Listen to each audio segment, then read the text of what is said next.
All right, welcome. Today I have Alonzo Bedoya with me. He is one of our Tiny Habits coaches, and I'm really excited, Alonzo, to have a conversation and just talk about what you're doing with Tiny Habits and who you're helping and what your experiences are. Let's start off by having you, I'm going to ask you a couple of questions, mainly about having you share where you live and what you do. Great. Thank you, Linda, for having me. I'm so grateful to be here. I'm from Lima, Peru. I'm a psychotherapist. I work with patients, with a lot of people, couples therapy. And now I'm working on letting people know how to make habits, how to create habits or make a routine that it's more productive or more healthy for them. I love that. I love that. What do you find is the biggest challenge with your patients around habits? The greatest challenge is to let them know that they can do a little and it's significant. They think that doing like 2 push-ups it's nothing, and they need to do more. And they told me that, but just for that I can't congratulate me. But the work is to let them know that this is enough and this is great. That this is a great, not just a great beginning, a great way to live. Great. I am sure, and for those that are listening that aren't familiar with the Tiny Habits method, I'll just quickly share the ABCs of Tiny Habits, which is A is the anchor moment, which is an existing routine that acts as a prompt. B is the tiny behavior and making it tiny enough that there is no willpower or motivation needed to do that. And you just shared, doing 2 push-ups and helping your patients understand that's enough. The C part of it is the instant celebration, and that's the emotions that create habits. Now, I am sure that in your country and with your patients, that might be an area where is maybe what I want to call a sticking point or where people struggle. Do you find that to be true? Yeah, because and not just my patients or my clients. For me, for me too.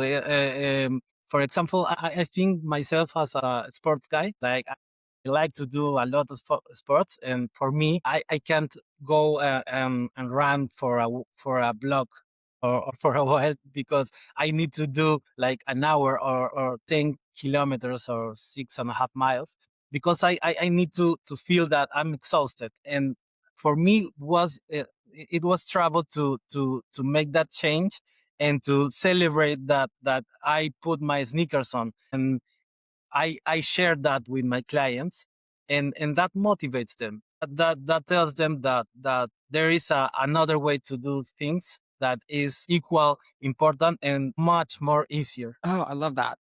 Okay, so as an athlete, how do you see that the celebration, the instant celebration as an athlete also helps you help your clients learn how to celebrate in doing Tiny Habits? I tell you what, one thing, one episode that I remember. I used to think of myself as a lazy person. And that was a lot of trouble for me, because I couldn't do much things for the day. And by the end of the day, I feel a little worse. I call myself the procrastinator, like a villain, like a robot, and that was bad. But one habit that helped a lot was to clean around the coffee table in the living room every morning after I wash my dishes from the breakfast. And that moment, I I didn't just celebrate after cleaning around the coffee table. I used to talk like a sports narrator, like Alonso is doing the corner and now he's cleaning, and it was great. It sounds silly, but it was really great, because I started my day like this, feeling great. And since that, I didn't just clean, I organize my day. I become much more productive. I finish my day being grateful about the whole things that I have done. That is what I try to communicate to my clients. I love that. I'm going to steal that celebration. That is awesome. Oh my goodness. You also mentioned, as you just said a word as we are talking that I think is really important. That's grateful. Yeah. Talk a little bit about gratitude and how you use, well, I guess I should say, do you use gratitude with your patients? And if so, how do you do it? And how do you work it into creating it as a habit? Yeah. The most common habit with gratitude was to remember one thing about what I am grateful, um, but by the end of the day, and that finishes your day with another feeling, with another vibe. But what I remember most shocked me was to work with couples. With Oh, couples, I work with gratefulness. By the end of the day, when both go to bed, they took a little moment to be grateful about one thing about the other person and tell his other half or her other half, like, I'm grateful to you about this specific thing, not about you, not about what are you or what you mean to me, because what you did, I'm grateful about that thing you did today or the last week or last year. I'm grateful about that, and that helped them a lot. It was really meaningful. wow. Do you have a specific example or a story of a couple without maybe divulging their name or any personal information on how that impacted their relationship? Yeah, yeah. I was working with a couple that was wanted to figure out if they are going to be together or if they break up. Long story short, they broke up, but Oh, the story was that about being grateful with each other. They remember how they become in love. They remember who was the other person that is with me. And since that, they treat each other a lot more nicer. oh, The impact in their child was significant. Was a lot less how do you say traumatic, mm, and they at the end figured out that they weren't in love with each other, but they do I say that they didn't blame the other part mm, about the breakup. They took the responsibility of their own decision about that because of that gratefulness, that gratitude, and today they are friends. So mm. I think that's a success story. They didn't make it as a couple, but now they are friends. I take that as a win. That's a huge win, especially for the child that they're able Yeah, to definitely. co-parent together and do it in a way that is healthy and in a good space for the child. It's Yeah. I love that. It's amazing. I know you work a lot with couples. You also work with individuals that have anxiety, and additionally, and you mentioned this a little bit earlier, you help people overcome procrastination. Do you have some experiences that you can share with us that we can learn from with both of the overcoming procrastination and dealing with anxiety? Yeah, yeah, definitely. I mean, I deal with both of those, so that's why I'm interested. I wanna learn from you. I deal with both of those myself personally. Me too. Me too. As I tell you, I used to procrastinate a lot. I still do, but I think of myself like continue learning, a continue learner. So I like to work with my clients and learn from them and learn from the process. And for example, I have a lot of examples, but I remember one case that like I really like it because I only worked with that person one time, but it Mm, was so impactful because the problem with that woman was that she couldn't do a report. That it was a monthly report for her job, and she told me that her problem was that there was some receipts that she has to translate in or transcript in that report, and it was a lot of work, and she was so uncomfortable doing that report that she took 2 or 3 weeks for do one report, and it was mm, monthly, and I I I I I remember I thought it was one monthly report that took you almost a month, and I worked with her one recipe that it was after I turn on my computer, I work one recipe, only one mm, recipe, and I celebrate. And that recipe was amazing. It was like something illuminate her, her existence. She told me I never saw that in that way. She called me 2 days later and told me that she finished her report, and and she never has finished it so early that his boss, her boss, was congratulate her, and it was great. It was one session, one recipe, but it was so impactful, and because it's another way to put the things that were so uncomfortable to her. For that, I remember that case for instead of all of the others. Wow, what an impactful change, even though it was so tiny Yeah. for her in her life. So I acknowledge and congratulate you for helping facilitate that. She would not have done that otherwise. Yeah, yeah, definitely. She told me that I have never seen that problem in that way. So thank you. She told me, well, that was her only problem.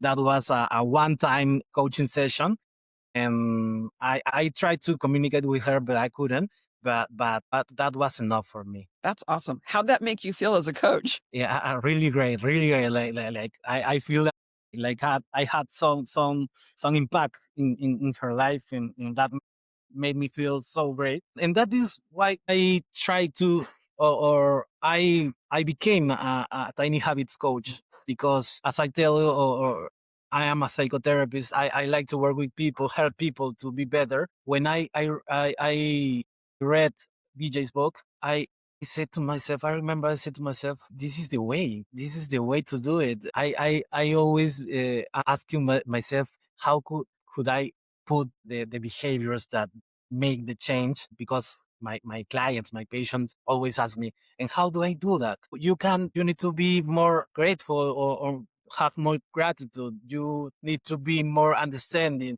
You need to be more compassionate with you. And they ask me, how do I do that? And tiny habits is the answer. I can do that by doing it easy, by doing it small, but celebrate it, by finding my anchor.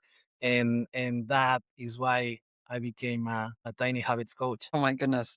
What a fun story. What a fun story. So you're in Peru, and as far as your work in Peru or in your community, tell me a little bit more about that work and how you're wanting to help people.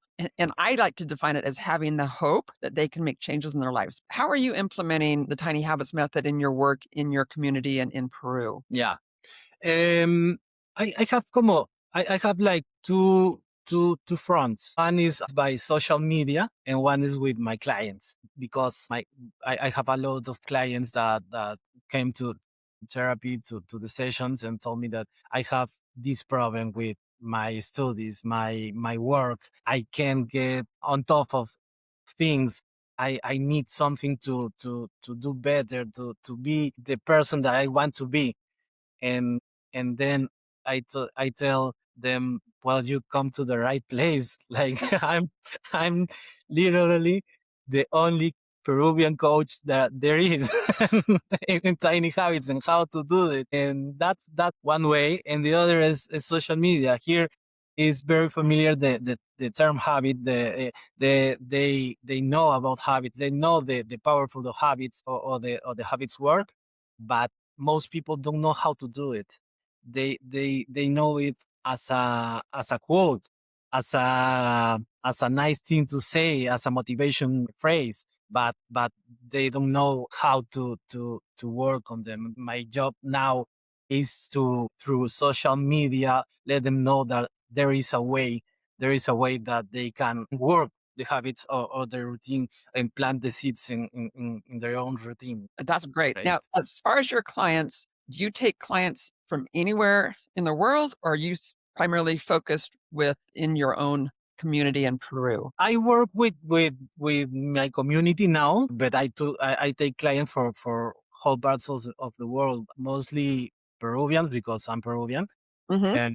and by trust, or wherever, I don't know, they look up for me, and I work with them, but I can work with everybody, mostly Spanish speakers, but that is the but that is the what I'm working now. I work not only as a therapist. I work as a facilitator, as a workshop facilitator, soft skills. I work with a lot of methodologies, and one is tiny habits. I work with programs to create habits, not only with health and wellness, but with how t- if I work, for example, teamwork or communication habits or tiny habits is the method through we implement those behaviors that I know that I can hear better if I listen only you. But how do I do that? How do I do that? Do that. That's tiny habits work, and I work with that program. I tell enterprise or business or institution or institutions to do a 5 weeks program or a 7 weeks program to implant those habits, uh, and measure those implantations and the impact in the work. And that is more or less what I'm working on. That's great. Okay, I love that. Of course, I love everything you're saying. Obviously, I keep saying I love that because it's just exciting the work that you're doing in your country and with your clients. That's really trailblazing there. So that is amazing. Let's go back because I want to ask you some questions about tiny habits for anxiety or how you've helped your clients and patients overcome feeling of anxiety. And I do feel like anxiety, and this is just my opinion. You've got more of the professional training probably with your patients in this area, but I feel like procrastination and anxiety are related because Yeah. oftentimes I think we procrastinate because we have anxiety about doing that behavior. So share with us some of the things that you've done with your patients of helping them overcome anxiety and how tiny habits has helped in that respect. Yeah. With my patients with anxiety, I use therapy. Like the most signal symptom of anxiety is that way of treating us because I'm a person with anxiety too. And if I can make people or push people into treat themselves more kindly, that is a work that is important to do. Tiny habits helps a lot. For example, I once hear a habit that it was told by a lama Hmm. that lama said every hour or every time you put a timer in your watch or in your phone, and when that what timer sounds, you took a little peek of what are you feeling, what are you thinking, and what are you grateful for. And that is a great habit. That is what that I work with all my patients. Every time you have the space or the time, make a little habit or a little behavior of awareness or thinking about how are you feeling, what are you thinking, and what are you doing. Like being in the present is the best recipe for anxiety, that is living in the future. When you live in the future, you are not living. You are living in your head. You are living in a place that doesn't exist. So is that. It's not that. It's the end of the world. Anxiety is something that all of us have. But if you can make yourself just for a while focus in your body and your feelings and what are is or what are in your space, you are one step ahead of anxiety, and Hmm. that is one thing that helps me in my practice. Ooh, I think being present is so important, and we have so many distractions in our lives, we're not always present. And I agree with you as you were talking that anxiety really stems from worrying about what's in the future. We have sometimes no control over that, or we don't even know if that's going to happen. So bringing yourself back to the present is a great habit. I'm gonna implement that one starting today. I think that's an amazing habit. Well, Alonzo, as we wrap up here, I would love to have you share any experiences or stories about yourself and using tiny habits and how it's impacted your life. Well, like I told you, that habit about cleaning Mm. around my coffee table literally changed my life. But another habits that, for example, I remember, I always remember those habits that was my start with the 5 day program. That's how I knew the formation. My 3 habits were after I send an email, I'll take a sip of water. I didn't drink much water, and that habit helped me. And now I drink 2 or 3 liters. Then after I finish my meal, I will read a paragraph of my book. And now I read a lot, but when I can't, I read a paragraph, a little part of my book, and I feel great after that I do that. And lastly, the third habit was after I get out of the bathroom, I will take 3 deep breaths and focus on the moment. And now I meditate every day. And when I can't, I just take three deep breaths, 3 deep breaths, and change my mind in that moment. And those 3 habits were like years ago and still with me. So for that, I'm grateful to you guys. Well, Alonzo, I have learned so much from our conversation today. I am so grateful for you and for your willingness to share with us how Tiny Habits has changed your life, how you're using Tiny Habits with your patients, and how it's changing their lives. And I just also want to thank you and again express gratitude for your role in our Tiny Habits coach community, because you are making a difference within our community itself, but obviously you're making a difference within your community in Peru and with the clients and patients that you serve. So thank you so much for that. Thank you. Thank you, Linda. And thank you for this moment. Thank you for everything that you and the whole gang told me. Thank you to BJ. All right. Well, thank you so much again. It's been so good to visit with you. Thank you. Thank you for your time.